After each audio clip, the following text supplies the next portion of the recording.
Hi there, welcome to JS's Log. I'm your JS. A series called Accounting to Financial Analysis is going on our channel. We saw the basic terms of accounts and finance in the previous video for the sake of the person who don't have any accounting background. And this video and few other upcoming videos are also about the basic terms of accounts and finance.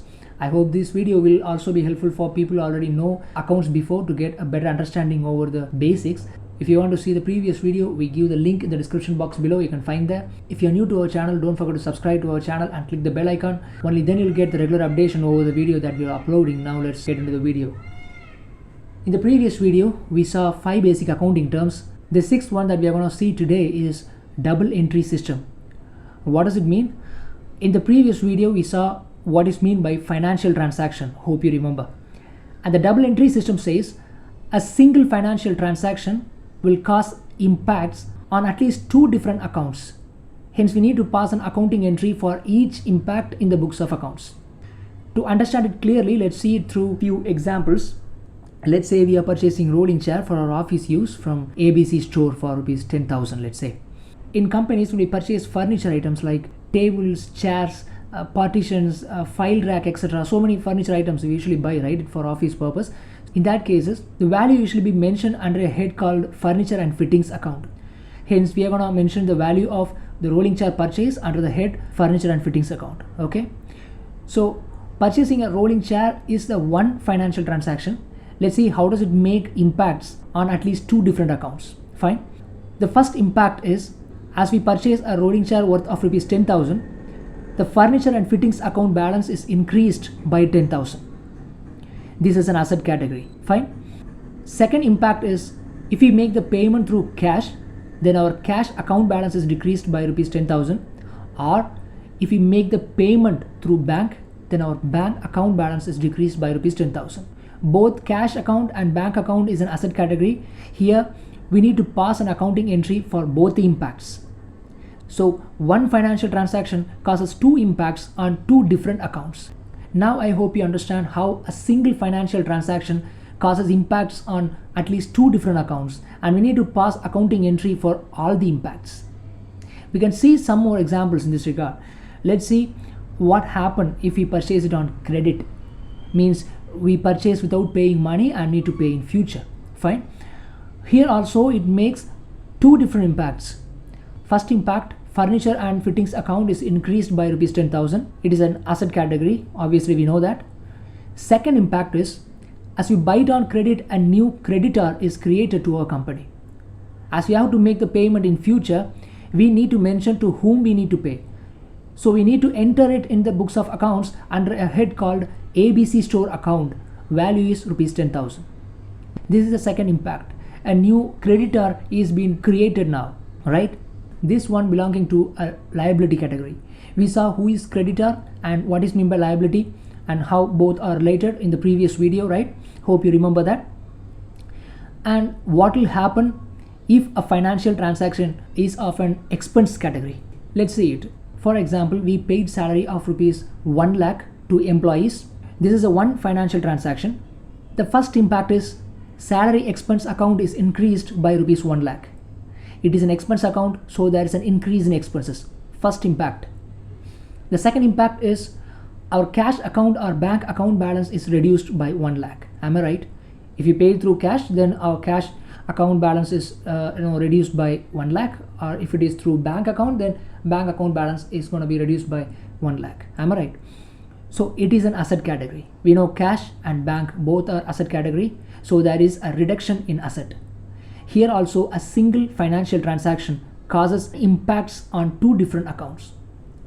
And finally, what will happen if it is an income category? Let's see.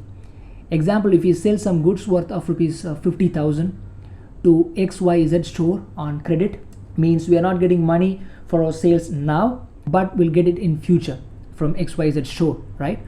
Here the first impact is the sales account is increased by rupees 50,000. As we sell the goods on credit, so we need to mention to whom we sell. Hence, the second impact is the creation of XYZ store account. A new debtor is created. It is an asset category. What is meant by debtor and why we consider it as an asset we saw in the previous video, right? Here the XYZ store account is increased by 50,000. So here also a single financial transaction causes an impacts on two different accounts.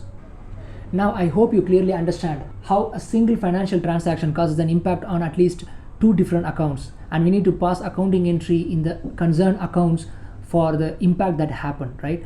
This is what we call double entry system. But why we do like this? Why it is important? Because the complete impact of each and every financial transaction need to be recorded in the books of accounts. Only then the financial statement which is made out of the books of accounts can give a crystal clear information for the financial analysis to know the financial status of a company. Hence it is important to have a double entry system in mind when we are entering the transaction in books of accounts. And it is also equally important to have the double entry system perspective when you look into a financial statement of a company or of your own business for financial analysis purpose. For example, if you are looking at the increased sales than the previous year in the financial statement, it is not a one single individual thing. It has the impact on cash account or bank account or debtor account or all together. Because in reality, some sales have an impact on cash account, some sales have an impact on bank account, and some sales have an impact on debtor account. Because we usually sell some goods for credit, right? It will happen in business. Hence we need to look into how much sales happened on credit, how much we recovered, and how much time it took. If most of the sales or the complete sales are on credit and the collection is not that great, then it can't be a happy moment, though we have a higher amount of sales. Am I right? Then we need to make managerial decision over debt recovery process and need to look into the way to get money to meet day-to-day expenses of your business, controlling expenses, etc. So if you look into the sales alone, then you'll think you have a great time. The business is doing great, but actually not. Only when you approach the financial statements with the perspective of double entry concept, you can able to see the actual financial status of your company. You might have seen this in stock market as well. A company would show a good profit figure or a sales figure, but still the price keeps on falling. If you look into this financial statement of the concern, we may find maybe, just maybe, that the sales volume would be increased, but the conversion into cash would be bad.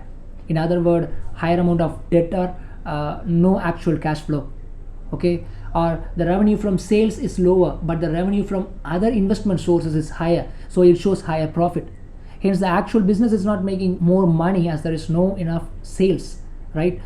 The investment house could think, what will the management do to increase the cash flow? How is gonna meet its day-to-day business expenses? Our profit is higher, but that's because of the other sources. Then what factor affects the sales? What is the response of the management over this issue? Is it satisfying enough? And so many questions with so many criteria could cause the company less attractive to the investment houses, and the sale of the existing shareholder could also push the price of the stock down, though the company shows higher profit. Understood?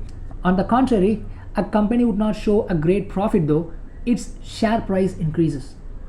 If you look into it, maybe, just maybe, they could have controlled their expenses considerably, which possibly increases the cash flow in one way, reduced the loan liability, hence in future there is no additional liability over the loan repayment. With all together, they managed to increase their sales to a decent figure as well. It could make the company appealing to the investment houses and retail investors, as the company has a steady future.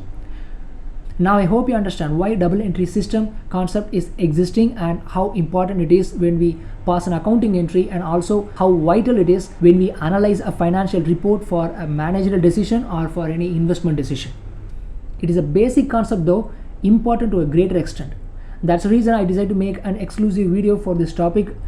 If you don't understand, watch the video again or ask your question in the comment section below. I hope the presentation was simple enough. I tried my level best to make this presentation simple enough. Hope you could understand better. If you have any doubts, please let me know in the comment section below. I'll let you know. I'll give you reply.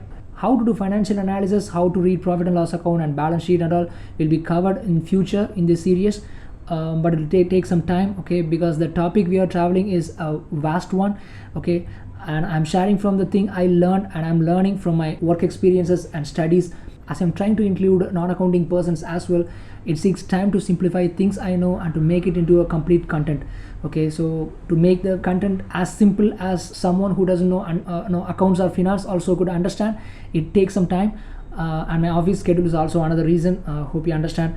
I try my level best to give frequent videos, and hope this video helpful to you. If yes, please like the video, subscribe to the channel, and don't forget to press the bell icon.